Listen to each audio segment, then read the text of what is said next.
Miami, Miami, Miami, Miami, Miami, Miami, Miami, Miami, Miami, Miami, Miami. It feels like Miami. Welcome to the Heat Beat Podcast. I'm your host, Giancarlo Navas, and with me today, we have the great Siobhan. What's up, Bon? Hello, people. Yep. How we doing? Good. We're doing good. We got 2K coach, host of Pre-Gaming, which may or may not appear at some point this season, Franky G. Duncan Robinson saves lives today. I'm glad you said that because our fourth panelist, host of Hangover Time, Heat Twitter president, Alf, head of the Duncan Robinson Hive. Listen, all right. I'm not gonna stay long. I'm just can you just clear space? I just need like 2 minutes. You got the floor is yours. Floor is yours. Floor is yours, King. Bring him in, bro. Listen. A lot of people on Twitter and around Heat Nation have just been criticizing me and saying I've been way too negative. You know what I have been? I've been motherfucking right. Okay, I've been very fucking right. You know how many of you came at me with the hot take this year that Josh Richardson should be the starting point guard over Kyle Lowry? Are you fucking dumb? A lot of people. Are you stupid? What are you talking about? Do you not remember who Josh Richardson is? Do you not remember his decision-making skills? Have you not watched this man play basketball for the last 10 years? Like, what are we doing here? So fine, listen. I'm not going to be all negative tonight, but I just wanted to point that out, that I have been right, extremely right about Josh Richardson. Like I told y'all, he wasn't even the backup point guard.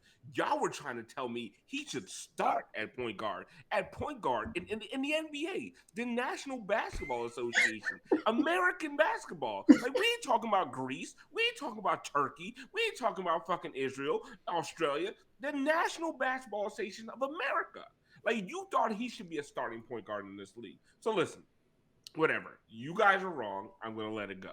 I'm going to let it go because if I'm nothing, I'm a man of forgiveness, okay? So we'll move on from Josh Richardson. He shouldn't have been in the closing lineup. Josh Richardson, should have been Hamish. Haywood Highsmith should have been out there. Kyle Lowry should have been out there. Duncan Robinson should have been out there. Jaime should have been out there. Anybody but Josh Richardson, right? Because he makes bad decisions, holds on to the ball too long. And honestly, he's a good defender. No, he's not. He just swings his hands wildly. I used to do that. I know that trick. I know it. Just go crazy. Active. And people think you're a great defender. He's active. That's the Pat Beverly hat. Who said Pat just be fooling y'all? He fools you. He tricks y'all. He's active. He's not a good defender. He's always in the wrong position. Now, listen. Josh Richardson has a place on this team. He just should not be handling the ball. He should not be shooting. He should be playing about 8 minutes per game. But anyway, we're going to move on from the negative because people say I'm too negative. The next thing I want to talk about is that the fourth best player on your team all season long has been Duncan Robinson. Are we sure it's not Tyler and Duncan's not third? Listen. I'll hear arguments. Don't listen. Jimmy Butler has showed up about a game and 3 quarters. Oh, I'm down for that conversation. So Jimmy Butler is not. If you're gonna argue with me about who's 1 or 2, it's either Tyler or Bam. Okay, Jimmy Butler is solidly in third place. All right, Duncan Robinson has been your 4th best player. So all the people who, oh my God, we're paying Duncan Robinson so much. That's a bargain. Broke. You sound broke. You sound broke when you say that shit. Shut the fuck up. It's $19 million with your broke ass. Shut up. Shut up. You sound broke. You sound like a fucking loser. All right, that is piddly. That is nothing. Sound like an FTX investor. No, here's the thing. We talk about $19 million. We forget that in 3 years from the time the contract is signed, those numbers are never anything. $19 million is like an 8th guy off the bench. I believe, right Alf, now. they have to win a title for him to get the full $19 million. Okay, and it will be fucking worth it because he will be your 4th best player if they win a fucking title this year, unless a major move is made. So that's my second thing. Duncan Robinson. Fucking beast. I was right about Duncan Robinson. I was right about Josh Richardson. Okay, And the last thing I will say is I was wrong about something. I was wrong about Damian Lillard. In what way? Took a fucking left. Motherfucker's trash. Can't play defense.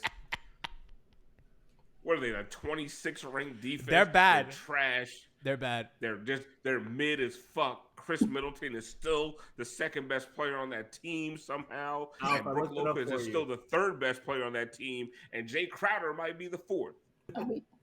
Alf, Duncan is the 89th highest paid player in the league. That's a bargain. Oh my, 89. Oh, what are we ever gonna do? We're gonna be broke forever. You guys are so lame. You're broke. You're broke, and that's why you talk like this. Stop being broke, NBA fans. Like level the fuck up. All right. Chad agrees with you. Ain't nothing. They say Jamari Bouye is better than Dame. Christian says that you're a very humble man in chat. I am. Two rights and a wrong. What other analyst is going to come out here like that and admit they were wrong about? And he something? didn't even mention Drew. What did I not say? Go after Drew? Did I not say go get? Woo, motherfucker! I'm betting like 750. That I'd be. Do you have a fucking National League with that shit? Do you have a Joe Cronin take coming out with today's news that unfortunately Robert Williams needs a surgery? The hole. Oh wait, Gianni. The hole. The hole that he got. The hole. What's that sorry some bitch from Phoenix that got? I don't even want to remember his name. The Celtics. Alf, DeAndre. The Celtics are going to be the runaway 1 seed. That's how good those picks are going to be. DeAndre what? No, wait. DeAndre what? Dominatrix. Dominating. Why would he do that? Dominating is the 40th highest paid player in the league. 40th. Is he not averaging less points than Duncan Robinson? They didn't want Duncan. They didn't want Duncan. They didn't want Jaime. They didn't want Tyler. That was dumb. Okay. They didn't want Tyler. They might have been right about not wanting Jokic. Dame this year. You gave away Drew, who's part of one of the best offenses in the history of the fucking league. Listen, my petty is unmatched. All right. If I'm gonna lose, fine. But you better fucking lose too. And Portland, you fucking lost. Because Scoot, Wemby out here looking like a fucking future league MVP. Scoot looking like a fucking future Shanghai Shark MVP. Okay? So, you paid listen. And Time Lord? The time's up. Do you have something for LeBron? Nah, man. Listen. For Anthony Davis.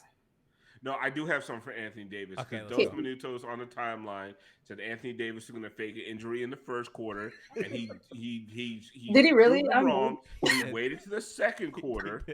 Okay, and not only did he fake an injury, he invented one. He did. What do you call it? A hip confusion. What was it? Jiggler? He made some shit up. It was a whole new, the whole broadcast team, sideline reporters. Hip spasm, chat. No, groin hip spasm is what Chad is saying. Hip what spasm. The fuck is that? Hip spasm. Listen, we used to have hip spasms. We used to call it dancing. Dos Minutos, he had that first, I will say. He did. He also asked. He had a hip. He also asked. We used to call that the Tootsie Roll. That ain't no fucking injury. Dos also asked on the timeline what happened to Lil Boozy, which I was not. Keep that homophobe away from this broadcast. That was the funniest tweet of the night. Dos or Lil Boozy? Your Miami Heat beat the Los Angeles Lakers. I've got anything else on the way out before we break down this game? Good. All right. What an MVP performance out of the president. Yeah, listen. Go vote tomorrow. Too many of these. It's Monday. Enjoy your $50,000 mattress. Brass, let's find out what everybody's doing. What a performance. Let's give it up. I mean, Bam and Alf today really carried. Well, that was efficient from Alf. That was. We have a game to talk about, guys. I mean, Alf really, hit all the topics of the week, but the game happened in Avon. And I'm going to say this. They held on at the end to survive. Let's talk about the good before we get into how annoying they are. Okay. That third quarter, if that third quarter was magical. That third quarter made me believe that they could win a title. That third quarter was so special. The way that they were moving, clicking, grooving, passing, running, cutting, shooting. Bond, I fell in love with that. I fell in love with whoever they were in the third quarter. That was like my platonic ideal version of them. Yeah, that's been my ideal version of them too. a lot of my reasoning for wanting the majority of the group to stay intact was something like an envisioning of something like this. They have when Spo came out and said that they were deeper, right, than last year. And people thought like Spo was just shooting the shit. And if you kind of be honest about it, yeah, it's going to take them a few games to, mesh, figure out where people need to be, where guys need to be. Do you have new people? Guys like balls in certain places. You think a guy's going to vacate this back cut, they're going to keep going, things like that. But they are still tiny. They're still small enough, but they are bigger than they have been. They're more athletic than they have been. And they have, a fairly sizable group of, capable ball handlers. Wherever you fall on the PG, no PG, side of Twitter, that's for you to fall on. But I think, just the synergy and kind of the connectedness, and it's been really fun for me over the last couple of games watching Bam, Jimmy, and Tyler operate in the slices of court that they should operate in without being in each other's way. And I think between those three and the stuffing and kind of the feeling that they have, on either side of them, I think they have a lot of good stuff. You have, Haywood, the strength, the body, the defensive prowess, the shooting touch. I'm a fucking strong body rookie who just has a feel about him. Kyle has been great to start this season. Like they all of the take your lap. All of the things that you kind of could hope for, I think we've seen in enough spurts to where you can have the vision. You can say, okay, I see. If we're able to replicate, actions and things kind of like the third quarter, they should be in decent spots. And I think they will continue to be a little bit of a pleasant revelation for even their own fan base. Chad is correct. Siobhan is getting a raise for complimenting Kyle. Everybody knows the company policy here, so congratulations to Siobhan. Franky, I agree with everything. I agree with everything Siobhan is saying, and I think a lot of that also comes on kind of Bam taking initiative on offense not just as a scorer, but as a playmaker. Obviously, triple double today, but there was one play, Franky, where he got an offensive rebound, and he literally. He didn't even he was he grabbed it, he came down, and he was already moving downhill. That's such a change from what we're used to, where he brings the ball out, looks for a handoff, passes out to a shooter. He was ready to go in the trees and score. And I think that a lot of what Bon is saying kind of revolved around kind of Bam's play on both ends today, but particularly on offense. Yeah, there weren't a lot of moments, even when he went through some bad or questionable shot selection and decision making, there wasn't a lot of time on the court where you didn't feel Bam's presence. There's a lot of times where Bam kind of can disappear and you forget he's on the court. Not tonight. Tonight was not one of those nights though. You felt his impact on both ends. Defensively, he was swarming, got those stocks numbers that the voters love so much. Got a plenty of them. Blocked Anthony Davis on a jumper. And you mentioned the playmaking. How fluid does the Heat offense often look when they can't get anything going? They just stick Bam in the high post. Yep. Have a DHO on one end and have a little screen on the other end, and he's looking for the cut at a cutter, a shooter, and he can flow into other actions like that. There's just more fluidity at times when and I feel like they often go away from the high post actions. Mm-hmm.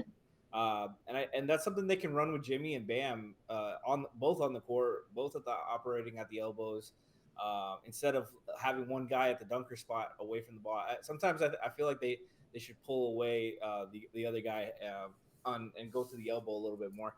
But yeah, Bam offense, defensively we talk about him. But I feel like we don't praise Bam defensively enough.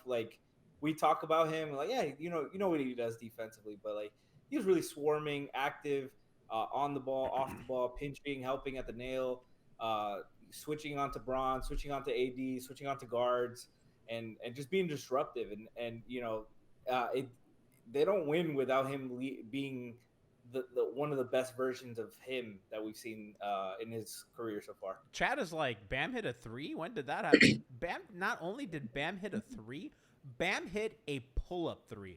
It wasn't an end of clock heave. It was like, I'm going to take this, and I'm walking into it. I think Jimmy and Bam combined hit like 4 threes today, or 5, something crazy. It's just insane. It was just Delicious. love to see it. And I thought today he used a jump shot as a counter, which is something, kind of a theme we've talked about a lot on the show. It's like, that shouldn't be his go-to. It should be like what he does. Yeah. So the Lakers, and I thought it was pretty smart by them. They were like, okay, where they're sending extra help from the corner into the paint, their guy was dropped a bit deeper on Bam, making sure that he was not going to roll so freely into the restricted area.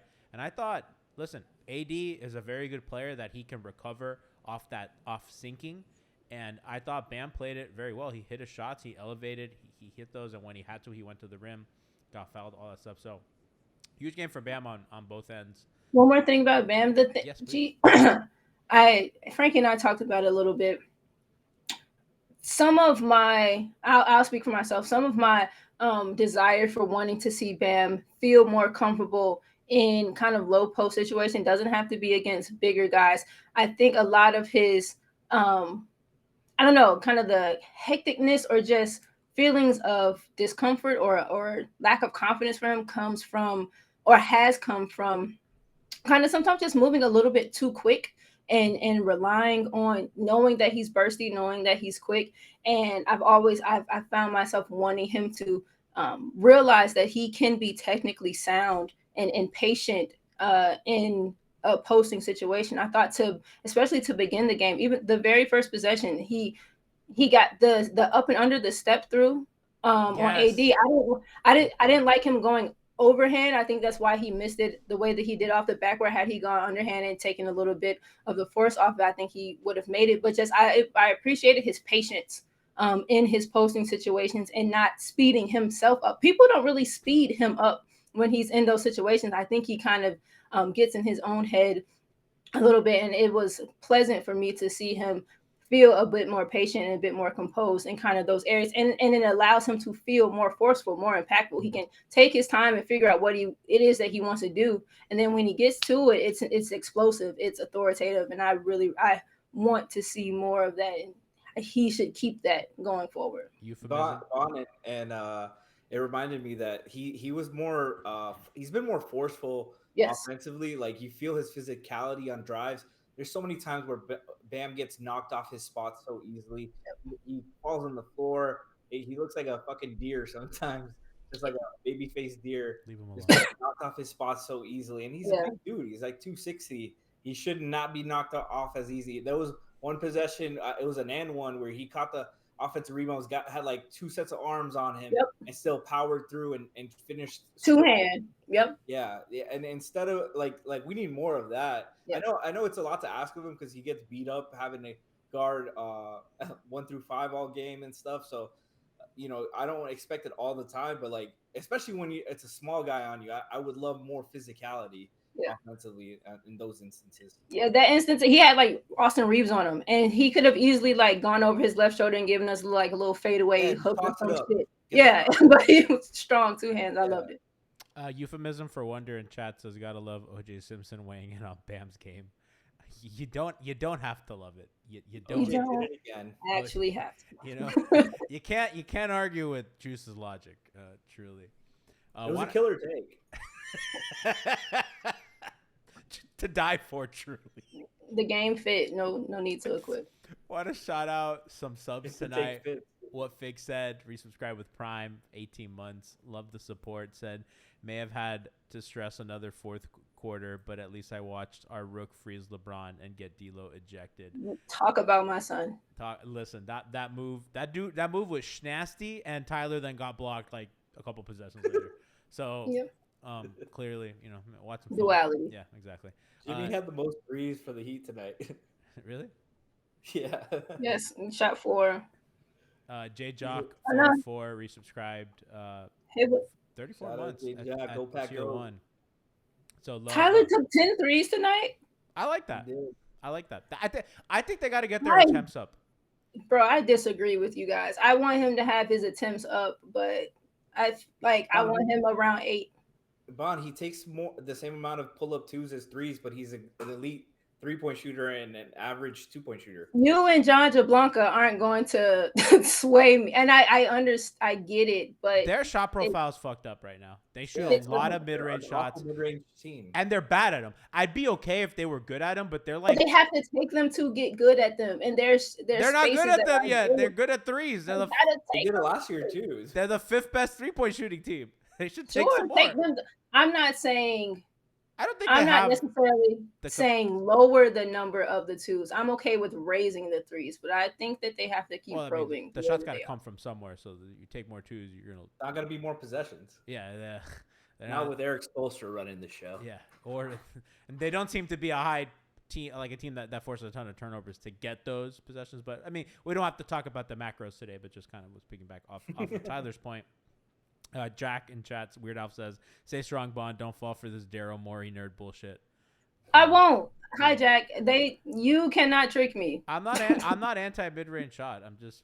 I just No, I know. I'm Y'all anti are bad Bad mid range shooters. Yeah. shooters. And I think part of that, like in the playoffs, will change because, like, you know, Jimmy will take a higher diet of mid-range shots, and he's really good at them, especially when he cares, especially on switches and stuff like that. So it just kind of depends on who's taking them, and the rotation's a little bit kind of funky right now with injuries and all that stuff. So we'll see. Let's Agenda gifted a tier 1 sub, so shout out to. And I will say this: Duncan played some good defense today.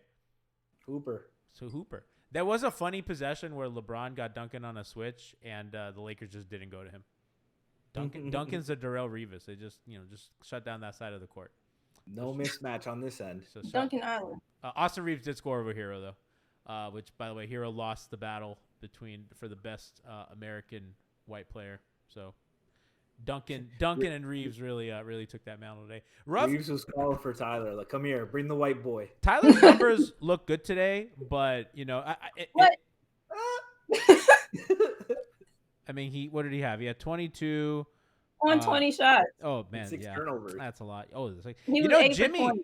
Jimmy had 3 turnovers today, and I would like to know when the last time that happened was. Yeah, he's not really a He high doesn't. turnover guy. He doesn't do that. So Jimmy did have 0 fouls while guarding LeBron James. That's crazy. That part's fucking crazy. Oh, that's crazy. But Jimmy, by the way, 28, 4, 6, shot 60%. Only got to the line 7 times, which I believe that he only had 2 free throws going into the fourth quarter. So classic Jimmy regular season game where you're like, man, I don't feel like he made an impact, and you're like, how is he the leading scorer? Bond. But in the fourth quarter, he was that guy. I would have liked him to be a little more of that guy instead of Tyler Hero handling the ball late. We can kind of get into their fourth quarter now, but Spo doesn't start the fourth quarter with either Jimmy or Bam. And I understand him wanting to get those guys rest, but I think that a defensive unit of Duncan, Tyler, Josh, JJJ, and Thomas Bryant is just not survivable. And I just don't know if they have the luxury to sit those guys together. Because once Bam came in the game, it got settled. He was immediately made an impact. Yeah. So, I think one of those guys has to start the fourth. I know that I'm all over the place right now. But no, I agree. And the account tweeted it, and I quote tweeted, I'm typically okay with them getting their minutes of rest to start the fourth. I don't think that it's something that should be just uniform. I don't think that it should be a blanketed thing across just, through the entirety of the season. I do think it has to be matchup dependent, score dependent, situational. And I wonder, Frankie and I again talked about the early game rotations. I wonder if it's a little bit of cause and effect of kind of some of their adjustments in the early game rotations. Frankie, what did you say about the first subs in and how the first kind of rotations went and whether or not that could have kind of played into the minute allotment in the fourth? Well, we've seen a lot of the early stuff. One of the first subs was Drew Smith, and coming in for Kyle or coming in for Jimmy or something like that.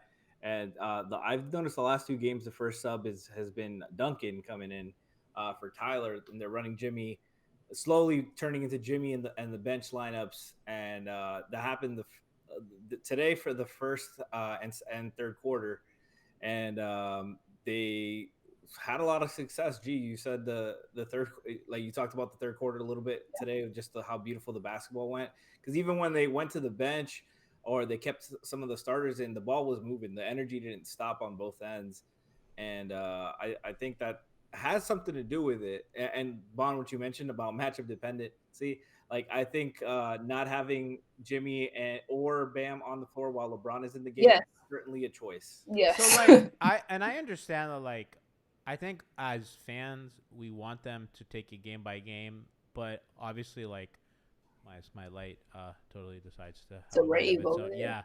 yeah, that happens, and I think that the radio waves are like they get interfered, and if the people upstairs do some shit, it affects my light. So like in the middle of the night I'll be sleeping and it's totally dark and there's just a real big white light coming from my office. It's very unsettling. It's one of the most unsettling things. You need to go back to your energy lady. You need to get that cleaned out. I need to go back. But as I was saying, what was I saying? I'm sorry, that threw me off incredibly. We as fans kind of want things to be. Yeah, but I think that we as fans kind of want them to take it matchup by matchup. And I understand the coaching staff. It's like, hey, we have an 82-game season.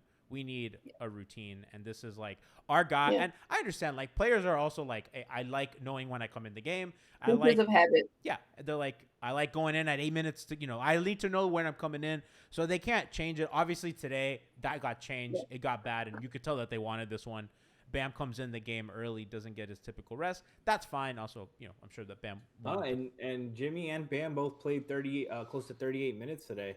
That's probably not something that they want during the regular season, but I think they had to stop the bleeding. To your point that they wanted this one, Tyler's usually consistently been one of the only ones playing like that many minutes. Yeah, he only had 34 today.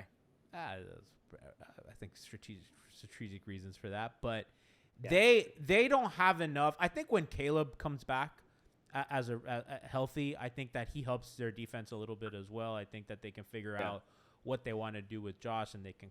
I do think that their backup center is a problem defensively, and I don't really know where that solution is going to be. They're just going to have to ride with that. I just think that they're going to have some tinkering to do, and I'm sure that we're going to see some differences because I think pretty consistently their fourth quarter collapses.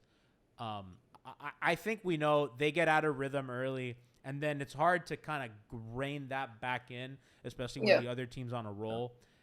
Especially with the way offense works in this league, it just leads to defense, and you're leaking out. You're turning the ball over.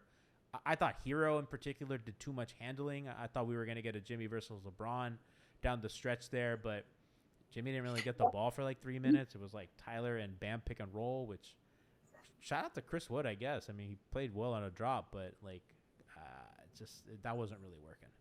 Yeah, I want their fourth quarter processes to shift a little bit.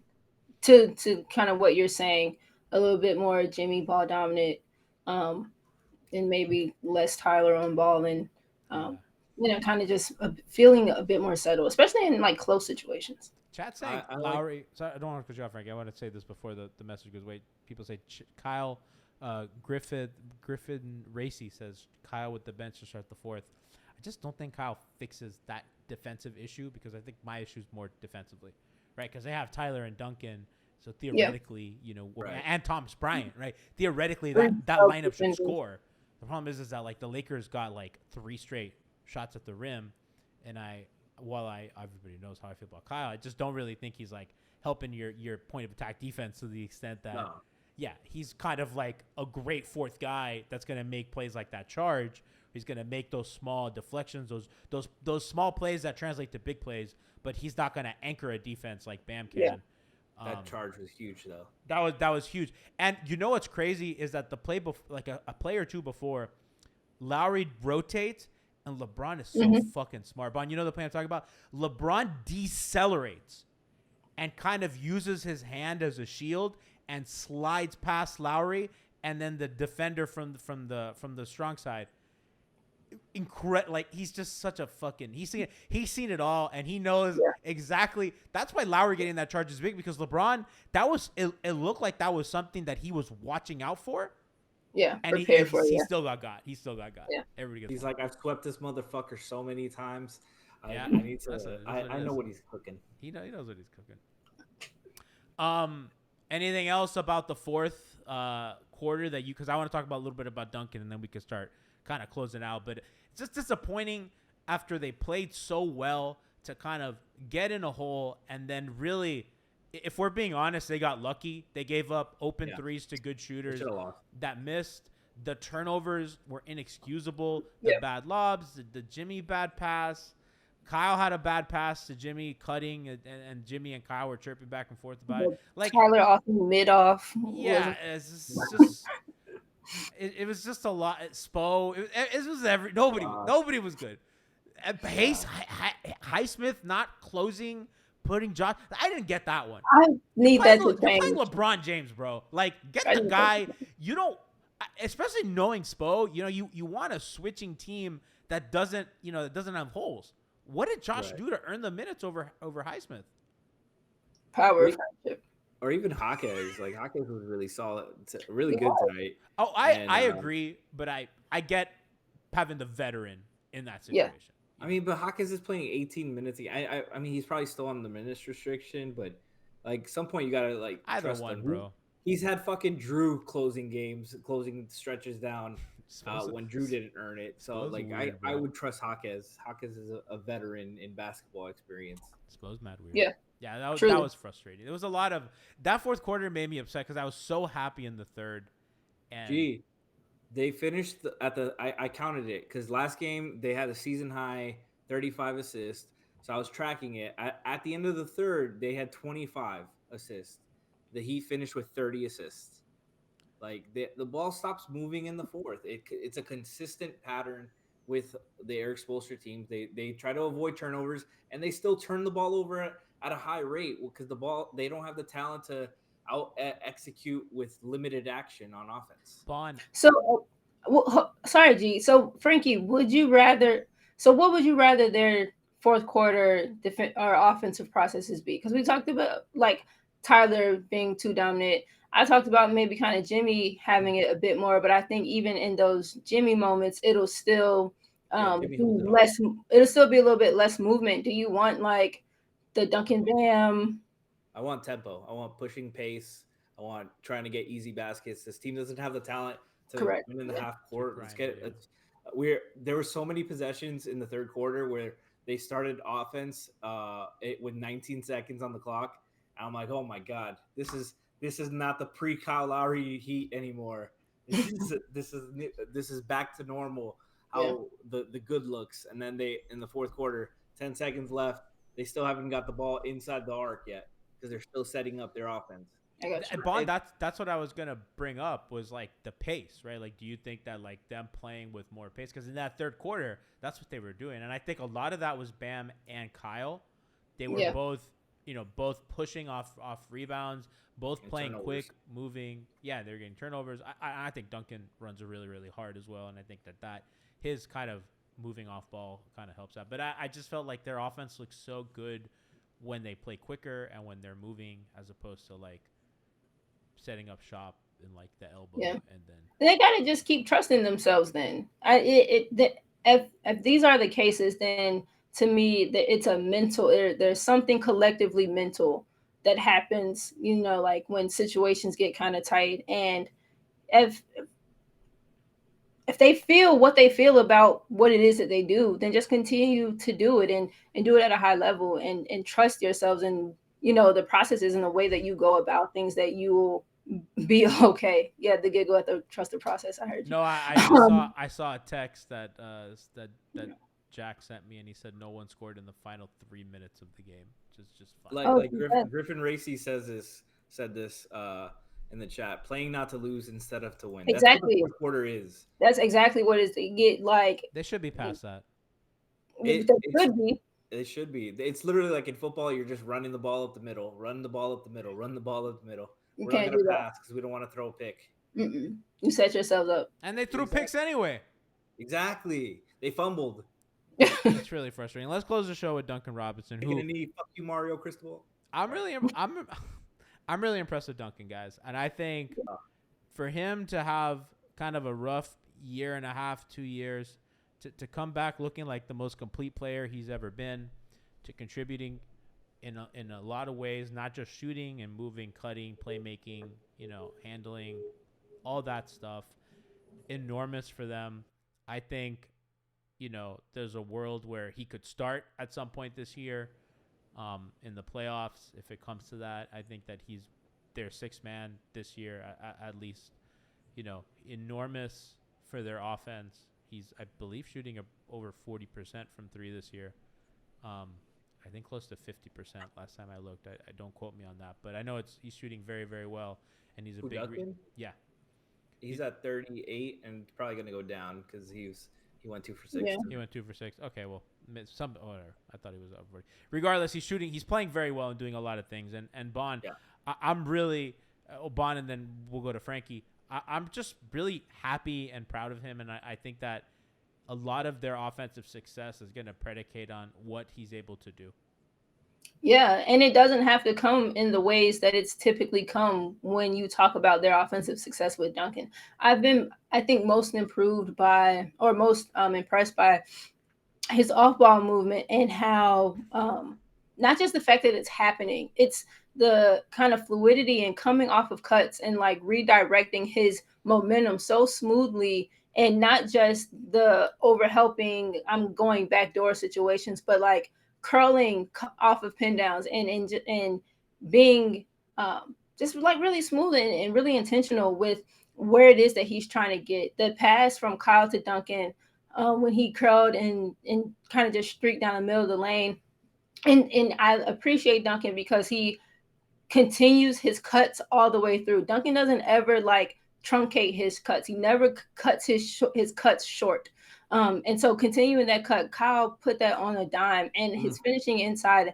I've been super impressed with Duncan. I'm really just happy for him. He said it's been a rough kind of year and a half or whatever. And, say what you want to say about the people who were around him or whatever, but there's just something to having the security and the comfort in knowing win, lose, draw, you're going to see your time, you're going to see your minutes, you're going to get your reps, and it allows you to play with a little bit more freedom. And I'm really happy with the way that he's taken the freedom and taken kind of just his role. He's been the consummate professional the entire time. And you really, really can't understate stuff like that because like shitty character, shitty ego, all of that, like that can really fracture and splinter a locker room, and it hasn't. And I've just been really impressed with the way that he's comported himself and how smoothly he's moving on the floor. Like his offhand opposite side finishes, we're seeing like G League Duncan who had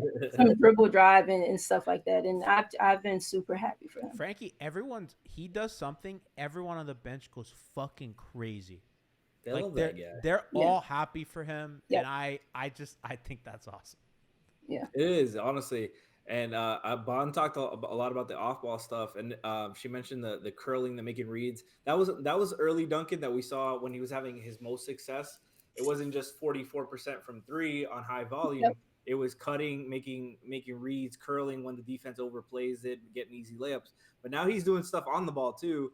When they gave him the ball, there was one play where he got the ball. Bryant came to screen. He rejected the screen and got all the way to the cup for a layup. And I'm like, who is this guy? I ain't never ever seen you act like this before. Literally. He's watching Austin and Tyler have a mid-off this game, and he's like, I'll take it from here. I thought you meant truly for a second. I was like, whoa. No.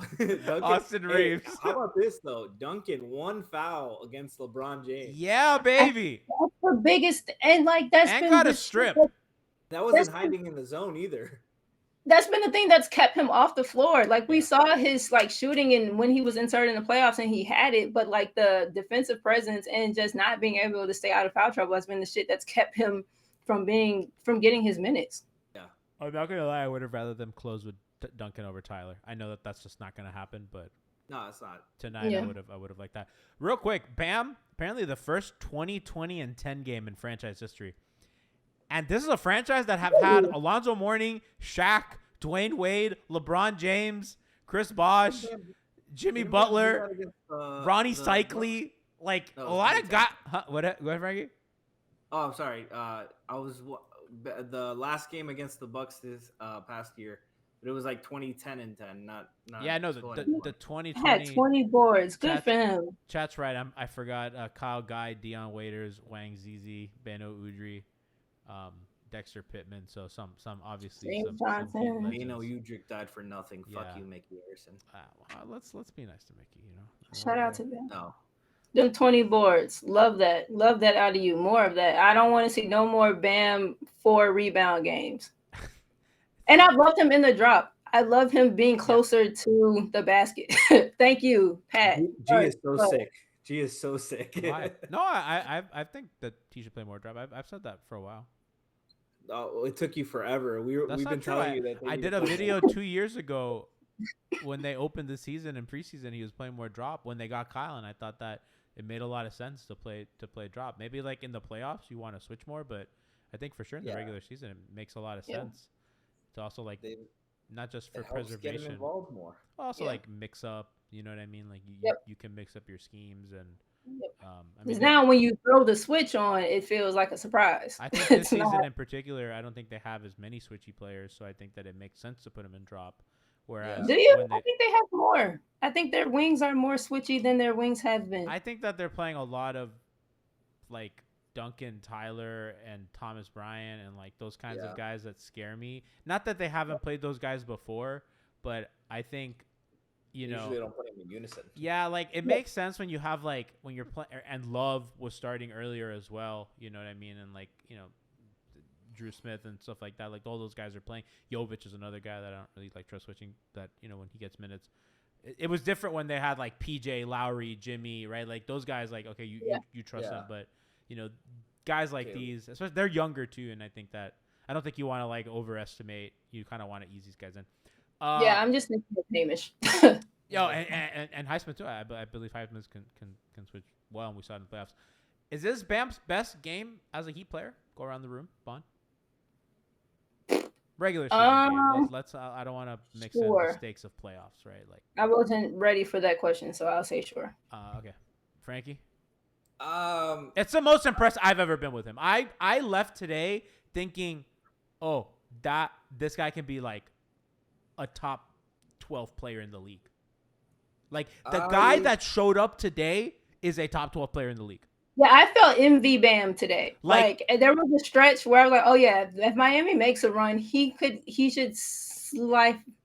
get at least one. There's MVP. like the guy I saw today that like I look at him as better than Jimmy Butler, like on a lot of nights. There was more BM today for sure. Yep. B posture. I don't know. That's a tough question. He's had some really good games. Yeah. I feel like this is more of the this is closest to the version of Bam we expect. Like, yes. Peak Bam. Chat plays too much. What Fix says how Trevor Ariza never get a 2020-10. Did Trevor Ariza have 2020-10 for the season? No way. Yeah, Giannis did do a push up on him. That did happen. Why did y'all call him Giannis? Huh? Nothing. What? I said Giannis had a push up. You said Giannis. I said Giannis. No, I would never say Giannis because I don't like. That's not how you say my name, and I would never call somebody else that. No. Christian calls him that on purpose, Yeah, and I feel like I heard you slip. But okay. No, I promise I wouldn't because again, and you know, the Greeks and Italians, you know, we're long lost brothers. So you know. Can we talk about Jaquez real quick a little bit because that was a great defensive show. Let's close with that. I do want to read Weird Al's comment. Just a small aside. Can we talk about how the Bucks scapegoated Budenholzer for them only to look like butt soup? I just thought that was funny. Go ahead. Hi, Jack. Go. Let's close on Jaquez. Man, just defensively, he was very active. We knew he was a great team defender individually. And obviously the Lakers don't have the speedy guards to really test him on the laterally. But, you know, they still have LeBron James, and I felt very comfortable with him against LeBron James. I know LeBron is 38 years old. I don't care. He is still a top 10, top 15 player, whatever stat, whatever Still rank strong you as wanna fuck. have. He is fucking LeBron James. Yeah. And Jaime, I know Jaime grew up a Kobe fan. There's no way he did not grow up a Kobe fan with his footwork. Living in LA, he wore 24 at UCLA. Yeah. I know for sure that strip of LeBron felt fucking good, and the little deke he got him in transition, Bond, on Bam's 10th assist, which what a fucking pass! If you haven't seen that highlight, go watch that pass, and then watch how Jaquez finishes in transition over LeBron. Incredible! I really like that kid. Yeah, I'm super pleased with him. The 2 stops back to back, he like rode LeBron out, and he got that weird right hand shot, wonky angle on the left side, and then a couple possessions later, LeBron goes to do something kind of in the lane, and he wraps him up. I just, like you said, I think it's really well said about, we've had feelings about him being a good team defender, but feeling comfortable in not necessarily complete ISO situations, but in at least, like some dig and recover as a secondary defender. But Right. you feel fine with him on those type of assignments. And I that's going to, see him continue to get minutes. And, he's just still so fundamentally sound offensively, good footwork, great up and unders, great step throughs. Great touch around the rim. Super happy with him. Great touch around the rim. Gets to the rim. Last thing I'll say about him, I need him like 60 made threes before we exit practice. Give me 10 at each of the top 3 spots. I need 15 out of both corners. The form is there. The form is fine. I feel like he just needs like some repetition. He does. That's something that since he was such an on-ball player in college, he didn't really get that, but he's got to make that in the league now. Yep. Heat win, Celtics lose, and Jets losing. Pretty cool night, says euphemism for wonder. It is a big win for them, and I know that the Lakers are not like this high-seeded team, but I think anytime you beat LeBron James, especially given the organization's history with him, I think that's a huge night.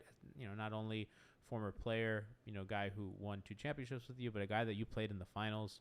Yep. I think someone that gets up for Heat games. Yep.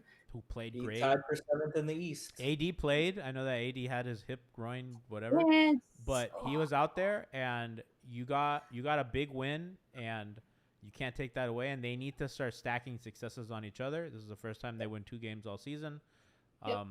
They gotta get out of the little hole that they dug. Thankfully, it's not too big. I believe they play Memphis next. Oh, Memphis is dying for a win right now. Bam versus Jaren. So yeah, that's gonna be exciting. I believe they have the Hawks on Saturday. So it's some winnable. Yes. Yeah. Correct. They have some. And then Wemby on Sunday. They have winnable games. Those are winnable. I mean, Wemby lost by like 60 today, so. Yeah. I don't know if you saw that score. Little streak here: Memphis, Atlanta, San Antonio, Charlotte. Yep. All on the road though, so 2-2 is definitely on the table. I think that they need to start kind of figuring stuff out because if you dig yourself a hole early in the season, they don't have the health or the consistency to get themselves out. So while they have a lot of their pieces right now, they should really focus on collecting as many wins as they can and getting in a comfortable spot in the East. So it's only been 7 games, but it feels like it's gone kind of quick. It feels like it's taking forever. I'm not gonna lie. This season's been slow. Oh already. man. Yeah, it's just it's because they had like 3 or 4 games in the first 4 nights. Yeah, bro. Adam Silver is a war criminal. Go to hell, bro. I just want to play volleyball and go to yoga. Adam Silver, fuck you, man. At least you didn't schedule me tomorrow. We got a game. We're 2-2. We got to get out. We like the Heat. Got to get out of this hole. Thank you for joining us for the Heat Beat post game show. Make sure to check out Young Jeezy's new album. That shit's fire. The Attack on Titan ending was not very good. And I'll see y'all Wednesday for the next post game show. It was right. Shout out college basketball season. Franky, what?